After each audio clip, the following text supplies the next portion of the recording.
मात पिता सुत पुत्र को कहते हैं। स्त्री, जैसे कोई बालक हैं 15, 16, 10 वर्ष के, वो माता पिता के अधीन होते हैं। और बच्चे का समझ में आ गई और माता पिता मना करते हैं तो उनके अधीन है वो। और बच्चे जवान हो गए, बूढ़ा बूढ़ी अगर समझ में आ गई, फिर वो बालक बाधा करेंगे, वो रोकते टोकते हैं, तीसरा दिन चल पड़ते हो, किराया कितने डावा फलाना है, यानी कुछ ना कुछ बाधा कर सकते हैं। किसी का पति बाधा कर सकता है, किसी की पत्नी बाधा कर सकती है। जब भक्ति की तरफ अग्रसर होता है या सत्संग में आने की तैयारी करता है, या फिर आलस बंधुकान, आलस माने आप ढीले गोडे छोड़ दे, फिर देखांगे इबका नहीं जाता, सर्दी घनी है, गर्मी घनी है, और या बंधुकान लोक लाज, इनके कारण ये है भक्ति में बाधक। अब क्या बताते हैं परमात्मा, मात पिता सुत स्त्री आलस बंधु कान, संत दर्शकों जब चले ये अटकावे आण, इनका अटकाया अटके नहीं, और संत दर्शकों जाए, कह कबीर सो संत है आवागमन नसावे। इनका अटकाया अटके नहीं, और संत दर्शकों जाए यानी सत्संग में अवश्य जावे, कह कबीर सो संत है आवागमन नसाए, उसका कल्याण होगा। आज मीराबाई जी का कितनी श्रद्धा और आदर के साथ नाम लिया जाता है, और यदि वो उसी तरह की क्रियाएं करती जो उस समय की बहन बेटियां लोक लाज में फंस का अपना जीवन बर्बाद करगी, आज वो कुतिया बनी आंड है। परमात्मा कहते नकबे सर नकबे बनी वह पैर थी हार हमेल, और सुंदरी से वह कुतिया बनी सुन साहिब के खेल। बीबी पड़ते रहे थी डोडी लगे थी बार, अब गातु गाड़े फिरती है बन कुतिया बाजार। वो पर्दे की सुंदरी सुनो संदेशा मोर, इब गातु गाड़े फिरती है वो करें सरायों शोर। अब जो डोडी पर्दे जिनका लग गया करते, पर्दे में रहा करती थी, जो अपने आप को ऊंच घरों की बेटियां बहू कहा करती थी, उनका सत्संग की छीट लगी नहीं, करते बाहर निकली नहीं, पूर्व जन्म की पुण्यात्मा थी, उनको कोई रानी बन गई, कोई महारानी बन गई, कोई अच्छे घर में जन्म, इस मायाधारी मस्करिया का जन्म हो गया। और वो भगवान से दूर रहने के कारण फिर अगले जन्म में कुतिया की योनि पाती है। तब तो पर्दों में रहती थी, उंगली भी ना दिखने दे थी, किसी बाहर कहीं हमारी बेइज्जती ना हो जा, मेरी पत्नी जो है सत्संग में चलेगी तो इज्जत का नाश हो जाएगा, और वह इज्जत फिर उगाड़ी अंडा है कुतिया बनकर। कहते नकबे सर नकबा बनी पैर थी हार हमेल, 1-1 लाख के गहने पहरा करती, आज वो सुंदरी से कुतिया बनी देख साहिब के खेल। तो पुण्यात्मा ये इन बातों से डर लगना चाहिए, इन बातों से डर लगने लगेगा, मालिक में रुचि बनेगी और भजन करने को दिल करेगा। और ये लोग दिखावा जो ड्रामा है, नाचा कूदी, ये बकवाद मन में आवे को नहीं, ये कहने की आवश्यकता नहीं पड़ा। दास ने कैसा मत करियो, हाँ कहना तो पड़ता है एक बार बालक को, कुछ दिनों के बाद फिर आपकी रुचि ना बढ़े। इतना तो इस दास को विश्वास हो गया है कि परमात्मा के बच्चे भगवान को पहचानने लग गए, क्योंकि अब शिक्षित समाज है।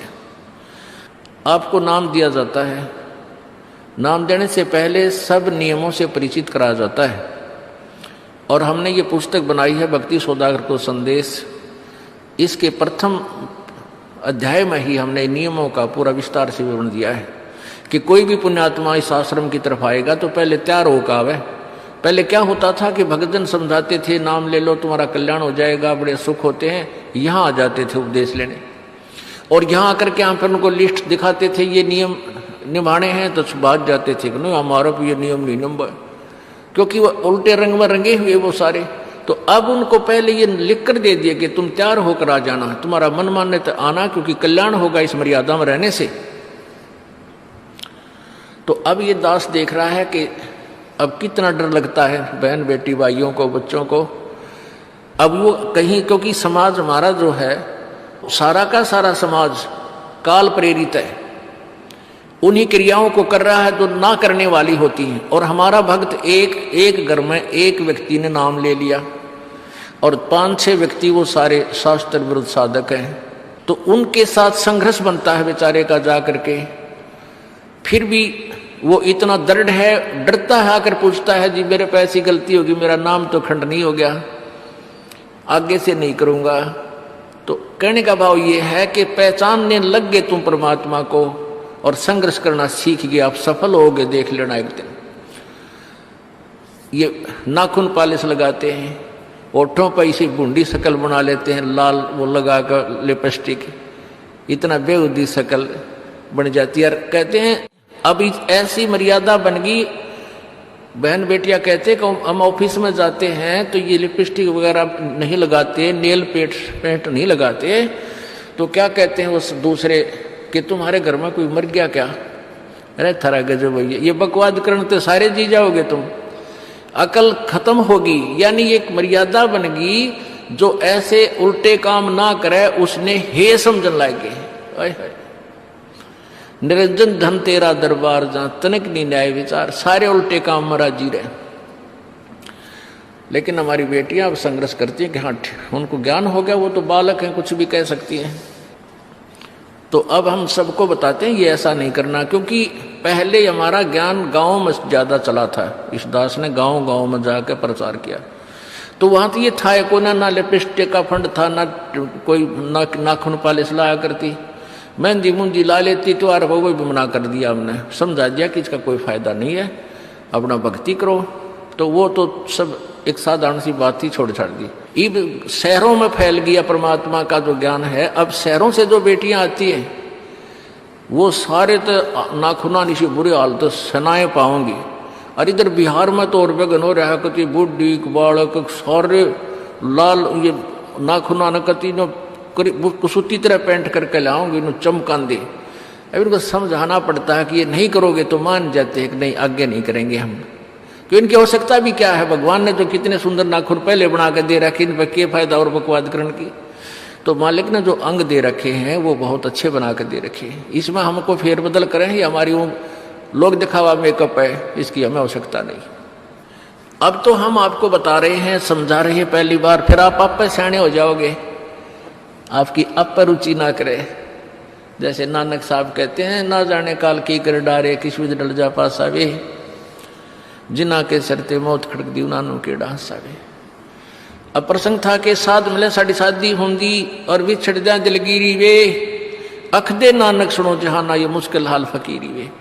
तो नानक साहब क्या बताते थे कि तुम जाते हो यहाँ से सत्संग सुनकर, और वहाँ आप ऐसे समाज में जाते हो जो सब काल प्रेरित होकर के वो साधनाएं, वो क्रियाएं, वो ड्रामाबाजी करता है, जिससे मुझे डर लगा रहता है कि कहीं आपकी क्रियाएं भंग ना हो जाएं और आप काल के मुंह में चले जाओ। जब तुम वापस आ जाते हो तो मुझे बहुत खुशी होती है कि परमात्मा के बच्चे काल के जाल से बचे हुए, तो उस दिन खुश होता हूं मैं। और तुम चले जाते हो तो मेरी एक तो वो ज्ञान कि यहाँ काल का लोक है, ना जाने कब जाना पड़ जावे, इस कारण से डर से अपनी भक्ति करता रहता हूं। और एक तुम्हारी भी चिंता खाती रहती है कि कहीं काल के जाल में ये बालक फिर ना फंस जाए। तुम वापस आ जाते हो एज इट इज, तो फिर मेरी खुशी का ठिकाना नहीं रहता। साध मिले साड़ी शादी होंगी, साध यानी साधु संत, ये भक्त आप साध हो, साध माने जो साधना कर रहा है, और साधु सोए जो सीधा चाल है, यानी जो और लोग दिखावा बकवाद नहीं करता, शराब मांस तम्बाकू नहीं पीता, और मेकअप वगैरह शरीर के वापस जरूरत नहीं। कहते पति भरता भावानी चोम चटक श्रृंगार, जो पति भरता यानी जिसने केवल अपने पति से ही लगा हुआ है, फिर उसने बकवाद करने की क्या आवश्यकता है।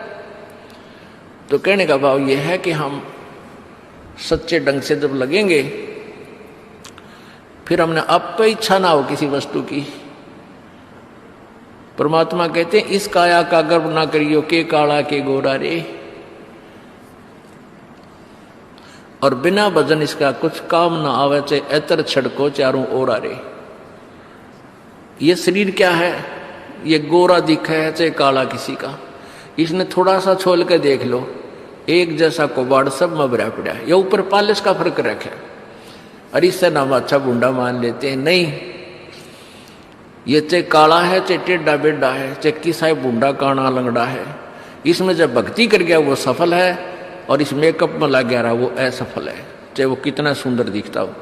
तो पुण्यात्मा परमात्मा कहते ये मिट्टी है, इस मिट्टी से हमने लाभ उठाना है, इसे सोना बनाना है, भक्ति रूपी धन कमाना है, तो इसी से कमाया जाएगा। अब प्रसंग है कि झूठे सुख को सुख कहे, ये मान रहा मन मोद, ये सकल चबीना काल का, कुछ मुख में कुछ गोदी। अब परमात्मा आप बताओ, मैं आकर के बोली आत्मा हमें जगा रही है, हमने काल के कुएं की भांग पी रखी है, यहाँ की मान बढ़ाई और इस माया की। कबीर परमात्मा कहते हैं, कबीर ये माया अटपटी या त्रिगुणमयी माया, ब्रह्मा विष्णु महेश के द्वारा जो हमारे अंदर प्रेरणा कर रखी है, त्रिगुणमयी माया के विषय बता रहे हैं। कबीर ये माया अटपटी, सब घट आण अड़ी, किस किस को समझाऊं, ये तो कुएं भांग पड़ी। अब किस किस ने समझावे, सब एक तरह की भांग पी के एक जैसे विचार, एक जैसे बोल, एक जैसा ज्ञान इन्होंने ग्रहण किया हुआ है, और ये दास सच्चा ज्ञान सुनाता है, इसका विरोध करते हैं, इसको जल्दी समझ नहीं पाते, क्योंकि इनको इस माया रूपी और अज्ञान रूपी भांग का नशा हो रहा है। तो परमात्मा कहते हैं, कबीर ये माया अटपटी, सब घट आण अड़ी, और किस किस न समझाऊं, या तो कुएं भांग पड़ी, यानी सब ने एक जैसा ही ज्ञान ग्रहण करा, खैर सबके एक जैसे विचार हैं। अब झूठा सुख कौन सा है? इन कार कोठियों को हम अपना मानते हैं, संतान संपत्ति को अपना मानते हैं। इसका उदाहरण आपको दे दिया। परमात्मा कहते हैं, राम नाम कड़ुआ लगे और मीठे लागे दाम, दुविधा में दोनों गए भाई, माया मिली ना राम। माया तो मिले को नहीं, यानी मान लीजिए आपके पास अरबों संपत्ति अरबों हो भी गई, तो वह तेरी नहीं। आपको 2-4 रोटी सुबह, 4 रोटी शाम में, और 1 वर्ष में गणे 4 कपड़े कुर्ते पजामे बहुत, 1 वर्ष में खत्म। आप पाटे को नहीं, ऐसा काम रह रहा आजकल। और 2 जोड़ी चप्पल जूते, और 1 खाट का स्थान, 1 चारपाई आ जा, गणित 2 आ जा, जितने एक परिवार एक व्यक्ति को 1 चारपाई। कहने का भाव यह कि ऐसा सीमित सा मकान, इतने की आवश्यकता आपको है, और बाकी पैसा आपके पास उसने के सिर में मारोगे, क्या करोगे उसका? अब या तो कि तो बकवादा में लावेगा, कि तो शराब पीवेगा, कि तो और कोठी खरीद कर गिर देगा, उस पर कोई कब्जा कर लेगा, फिर लट्ठा मुकदमे होंगे, या कोई ले लेगा रिश्तेदार या कोई मित्र बनकर फिर देखो ना, फिर खेचा तानी रात ने नींद आओ ना, वह रखेगी बेगन में पात्रे, वो माया तने जीर्ण नहीं दे। और माया तो परमात्मा कहते हैं इस जीव की सबसे बड़ी शत्रु है, जो भगवान से दूर करे। अभी झूठे सुख को सुख मान लिया, कार कोठी होगी, बढ़िया व्यापार बिजनेस या कोई नौकरी होगी, तो भगवान से 100 कोस दूर है वो प्राणी। कोई एक आध पुण्यात्मा इसे प्रेरणा होकर आ जाता, वो तो फॉर एग्जाम्पल होते हैं। तो परमात्मा कहते हैं इसे सुख का आग लगे जो भगवान से दूर करे।